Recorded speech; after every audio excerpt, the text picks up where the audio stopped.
ಕರ್ನಾಟಕ ರಾಜ್ಯ ಶ್ರಮಜೀವಿ ಬೀದಿ ವ್ಯಾಪಾರಿಗಳ ಸಂಘ ಇವತ್ತು ಒಂದು ಮಹತ್ವಪೂರ್ಣದ ಹೆಜ್ಜೆ ಇಡ್ತಾ ಇದೆ. ಎಲ್ಲ ಸದಸ್ಯರಿಗೂ ಕೂಡ ಅಭಿನಂದನೆಗಳನ್ನು ಮೊದಲನೇದಾಗಿ ಸಲ್ಲಿಸ್ತೀನಿ.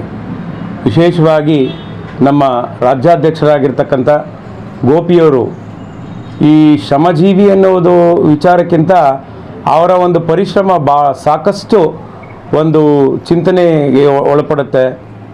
ಮತ್ತು ಎಲ್ಲೋ ಒಂದು ಕಡೆ ಯಾರೇ ಆಗಲಿ ಸಂಘಗಳನ್ನು ಮಾಡ್ತಾಯಿದ್ರೆ ನನಗೆ ಯಾಕೆ ಏನೋ ಒಂದು ಸಂಘದ ಕಾರ್ಯ ಎಲ್ಲೋ ಒಂದು ಕಡೆ ನಡೀತಾ ಇರಲಿ ಅನ್ನೋದ್ರಲ್ಲಿ ಇವರು ಅವರ ಒಂದು ಮನೋಭಾವದಲ್ಲಿ ಅದಿರಲ್ಲ.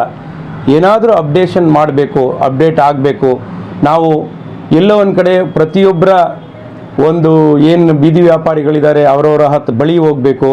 ಆ ಬಳಿ ಹೋಗೋಕ್ಕೆ ಅವರ ಒಂದು ಸಂಕಷ್ಟಗಳನ್ನು ಅರಿಯೋರು ಯಾರು ಅಂತ. ಯಾಕೆಂದರೆ ಇವತ್ತು 24/7 ಏನು 24 ಆನ್ಲೈನ್ ಚಾನಲ್ ಆದಾಗ ಬೀದಿ ವ್ಯಾಪಾರಿಗಳ ಸಮಸ್ಯೆಗಳು ಸಾಕಷ್ಟು ಇರ್ತವೆ.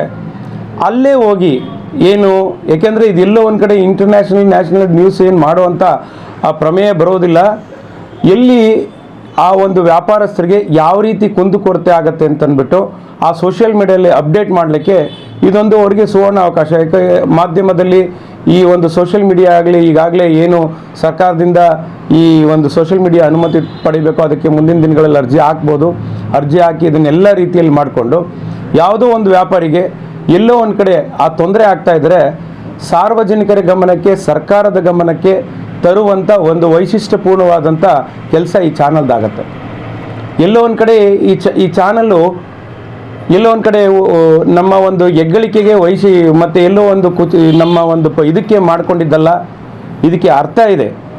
ಈ ಒಂದು ಚಾನಲ್ಗೆ ಅದರಲ್ಲೂ ಕೂಡ ವಿಶೇಷವಾಗಿ ಬಡವರು, ಕಡು ಬಡವರು, ಮಧ್ಯಮ ವರ್ಗದವರ ಇದು ಚಾನಲ್ಲು. ಎಲ್ಲೋ ಒಂದು ಕಡೆ ಶ್ರೀಮಂತರ ಚಾನಲ್ ಅಲ್ಲ. ಎಲ್ಲಿ ಬೀದಿ ವ್ಯಾಪಾರಿಗಳಿರ್ತಾರೆ, ಸಂಕಷ್ಟಕ್ಕೆ ಒಳಪಟ್ಟಿರ್ತಾರೆ, ಯಾವುದೋ ಒಂದು ಸರ್ಕಾರದ ಕೆಲಸ ಆಗಿರಲಿ, ಸರ್ಕಾರದಿಂದ ಬರಬೇಕಾದಂಥ ಅನುದಾನವಾಗಿರಲಿ, ಸರ್ಕಾರದಿಂದ ಒಂದು ಪಿಂಚಣಿ ಆಗಿರ್ಬೋದು, ಇನ್ನು ಯಾವುದೇ ರೀತಿ ಬರಬೇಕಾಗಿ. ಯಾಕೆಂದರೆ ಎಲ್ಲ ಮಧ್ಯಮ ವರ್ಗದವರಿಗೆ ಒಂದು ಅಕ್ಕಿ ಕೂಡ ನಮಗೆ ಒಂದು ರೇಷನ್ ಟೈಮಲ್ಲಿ ರೇಷನ್ ಕಾರ್ಡಲ್ಲಿ ಒಂದು ಅಕ್ಕಿ ಆಗಲಿ, ಗೋಧಿ ಆಗಲಿ, ಸಕ್ಕರೆ ಆಗಲಿ ನಮಗೆ ಸಮರ್ಪಕವಾಗಿ ಬರದೇ ಇದ್ದರೆ ಇದರ ಕೂಗು ಯಾರಿಂದ ಹೇಳಬೇಕು?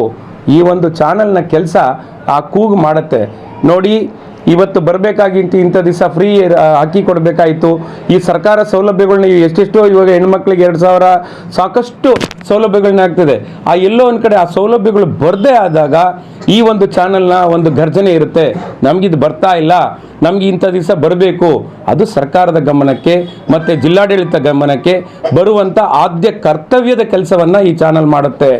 ದಯಮಾಡಿ ಈ ಚಾನಲ್ಲು ಯಶಸ್ವಿಯಾಗಲಿ, 16 ವರ್ಷ ಒಂದು ಮಾಡಲಿ, ಜನಸೇವೆಯನ್ನು ಮಾಡುವಂಥ ಒಂದು ಸುವರ್ಣ ಅವಕಾಶ ಗೋಪಿಯವರು ಕಲ್ಪಿಸ್ಕೊಟ್ಟಿದ್ದಾರೆ. ಎಲ್ಲ ಮಾಧ್ಯಮ ಮಿತ್ರರು ಕೂಡ ಇದಕ್ಕೆ ಸಹಕರಿಸಬೇಕು. ಎಲ್ಲೋ ಒಂದು ಕಡೆ ಫೇಕ್ ನ್ಯೂಸ್ ಆಗಲಿ, ಎಲ್ಲೋ ಒಂದು ಕಡೆ ಆಡಂಬರದ ನ್ಯೂಸ್ ಆಗಲಿ ಮಾಡೋದಕ್ಕಿಂತ ಯಥಾವತ್ತಾದಂಥ ಸಕಾರಾತ್ಮಕವಾದಂಥ ನ್ಯೂಸನ್ನು ಜನರಿಗೆ ತಲುಪಿಸಿದ್ರೆ ಇದು ಏನು ಒಂದು ಕಾಲದಲ್ಲಿ ನಾನು ಹೇಳಿದ್ದೆ, ಇದು ಜಿಲ್ಲಾ ಅಧ್ಯಕ್ಷರಾಗಿದ್ದರೆ ನೀವು ರಾಜ್ಯ ಮಟ್ಟಕ್ಕೆ ಹೋಗ್ತೀರಿ ಅಂತ. ಈ ಚಾನಲ್ಲು ಕೂಡ ಮುಂದಿನ ದಿನಗಳಲ್ಲಿ ರಾಜ್ಯ ಮಟ್ಟಕ್ಕೆ ಹೋಗಲಿ ಅಂತ ನಾನು ಆಶಿಸ್ತಾ, ಇಂಥ ಒಂದು ಕಾರ್ಯಕ್ರಮಕ್ಕೆ ನನ್ನನ್ನು ಆಹ್ವಾನಿಸಿ ಮಾತುಗಳನ್ನು ಆಡಲು ಎಲ್ಲರಿಗೂ ಕೂಡ ಅವಕಾಶ ಕೊಟ್ಟಿದ್ದರಿಂದ ಮತ್ತು ಎಲ್ಲರಿಗೂ ಕೂಡ ನಾನು ವಂದಿಸುತ್ತಾ ನನ್ನ ಮಾತುಗಳನ್ನು ಮುಗಿಸ್ತೇನೆ. ಈ ಚಾನಲ್ಲು ಯಶಸ್ವಿಯಾಗಿ ಬೆಳೀಲಿ ಅಂತ ಹಾರೈಸ್ತೇನೆ. ಧನ್ಯವಾದಗಳು.